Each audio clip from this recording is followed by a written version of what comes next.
Dan the Wheelman here, and my very special guest today is this. This is the 2025 Jaguar F-Pace SVR 575 edition.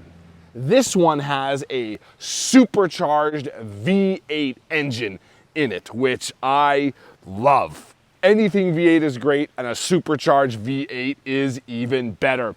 This one here, being the SVR, has some neat stuff. Special wheels, red painted brake calipers. You've got the great SVR badging right here. I've got the black package here, which, since it's against a black paint job, doesn't really show all that much, but if it was against a whiter or lighter paint job, you'd see some black trim work on here as well. There's a very cool added lip to the rear spoiler as well. The front fascia is different on the SVR than every other F-Pace, and quite simply just looks awesome. Jaguar knows how to style a vehicle, whether it be a sports car like that beautiful and unfortunately dearly departed F-Type, or SUV like this. So this thing looks great, and I'll bet it drives great as well. So let's get to it.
So I was going to start this review of the Jaguar F-Pace SVR 575 edition, by waxing all poetic. Enjoy this while you can. V8 is going out to be replaced by turbocharged 6s and hybrids and all that kind of stuff. But then companies like Mercedes and BMW, and most recently Stellantis with Dodge, have all said, no, we're actually going to keep building V8s.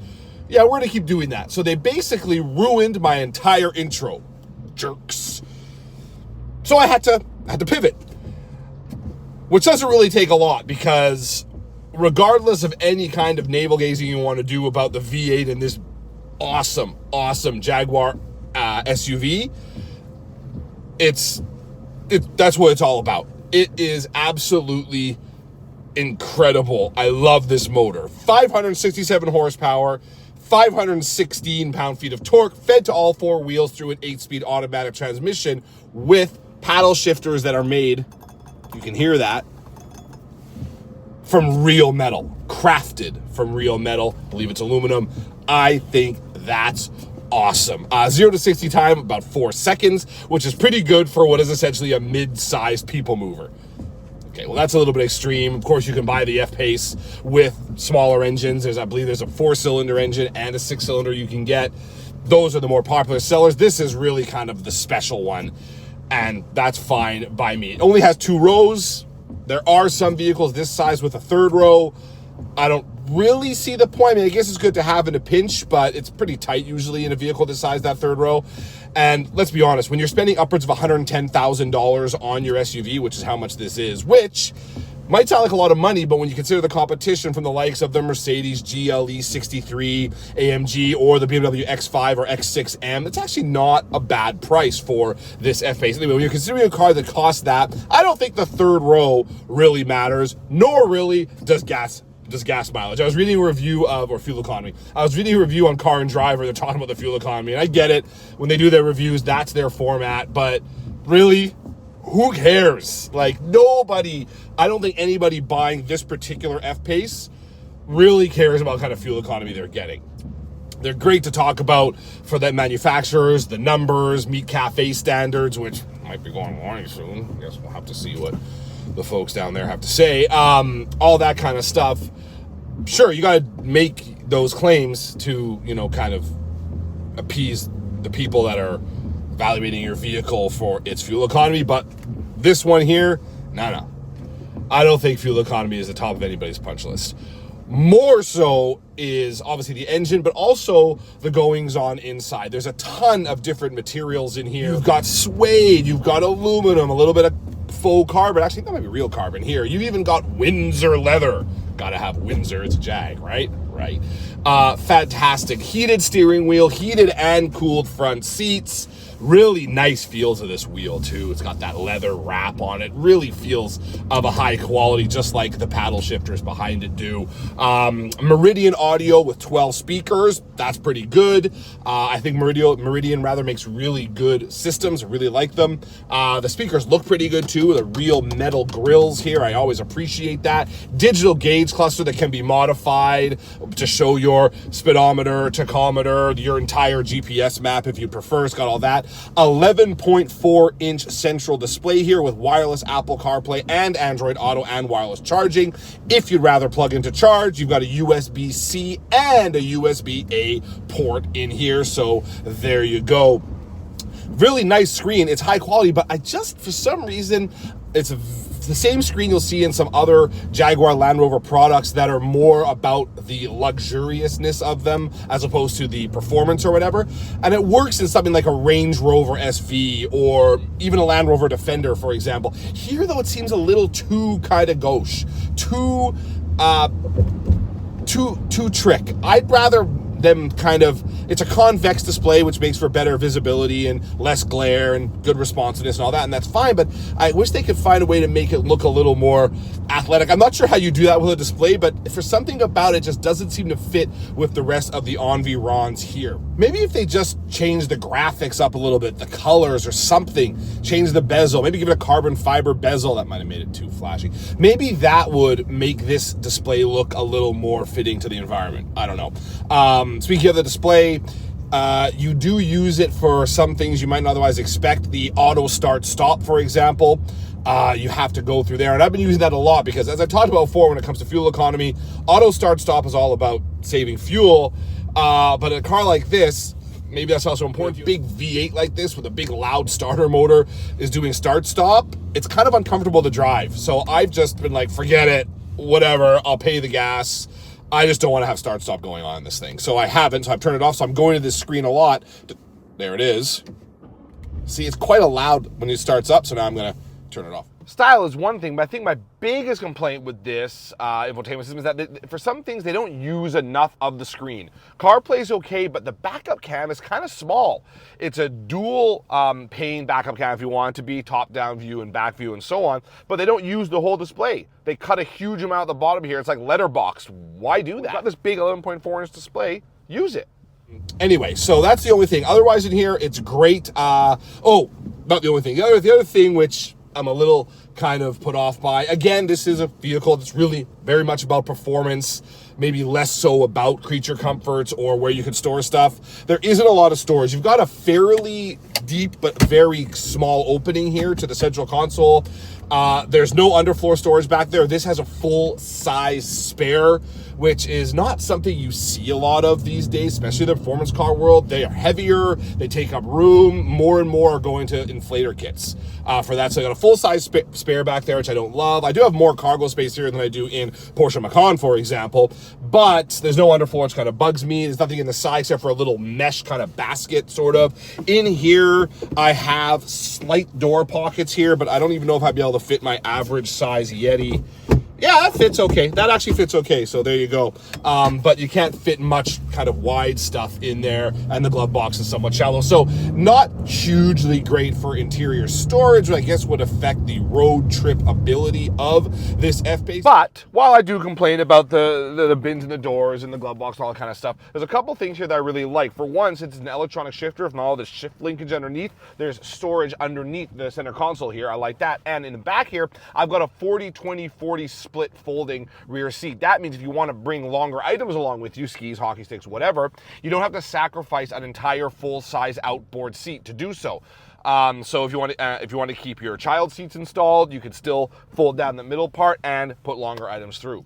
Big fan. Maybe I'm just picking a few nits here because the F-Pace is a huge seller for Jaguar. It is their biggest seller by whatever more than a country mile is. I don't know, a desert mile, I don't even know. Like it's their biggest seller.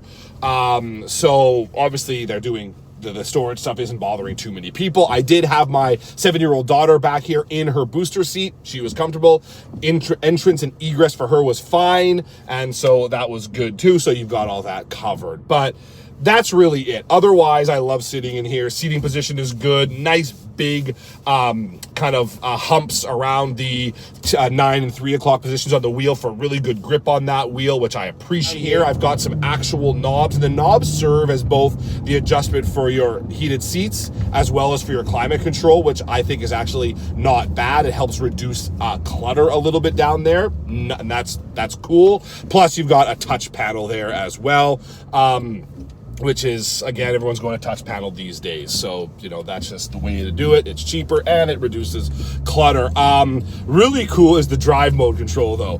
There's a little button here that says drive mode, and you think, well, you press this button, changes the mode, right? No. You press it, a little wheel comes out, and then you scroll through your drive modes, which is, you've got an off-road mode, eco,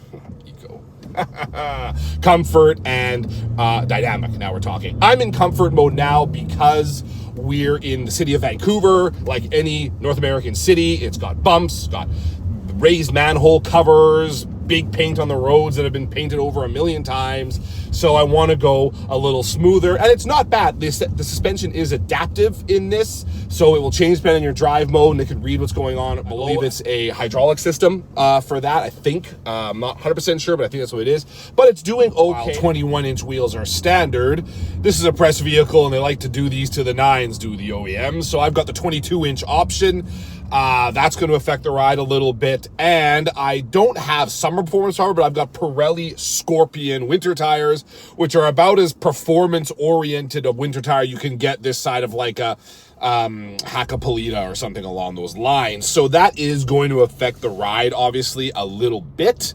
So you want to keep that in mind. This is a performance vehicle, and people buying these are happy to make certain sacrifices, like fuel economy, maybe like storage room, no third row, slightly harsher ride, all that kind of stuff, if it gets them that power and that performance, that panache, and most importantly, but very importantly when it comes to this, that sound.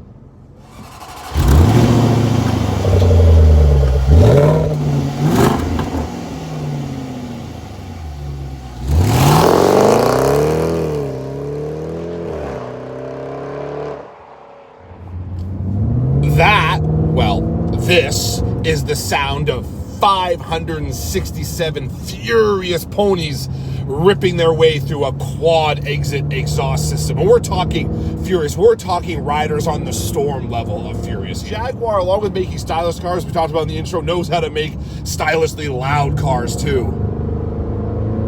That is amazing, that noise. I absolutely love it. Of course, it's got a button here that lets me have quieter exhaust, but nah, it's about as fun to me as an eco mode, so forget it. I think Jag is just having a laugh, or as the Brits might say, taking the piss of even offering, because even without the loud exhaust, like, it's not exactly quiet in here. We're gonna keep it loud, and we're gonna keep it furious, and this thing is quick. It somehow feels even faster than the numbers suggest. I think we say that a lot in the car world, but this one, it really does. I mean, 567 is a lot of power, but this feels like more than that. This feels, because it's a supercharged motor as opposed to a turbocharged motor, this feels almost electric in the way it handles its acceleration. Turbochargers still have to deal with lag. You still have to wait for that exhaust to kind of do its thing. With the supercharged, it's all mechanically driven, so it just goes at a much more linear acceleration. Since I've got 8 very closely spaced ratios here, it really just takes the acceleration to another level, and it is fantastic. Honestly, I wasn't going to take this vehicle on this road I'm on now. This is a road I put a lot of performance vehicles on. Some SUVs, not that many. I'm not a huge proponent of needing to put SUVs on this kind of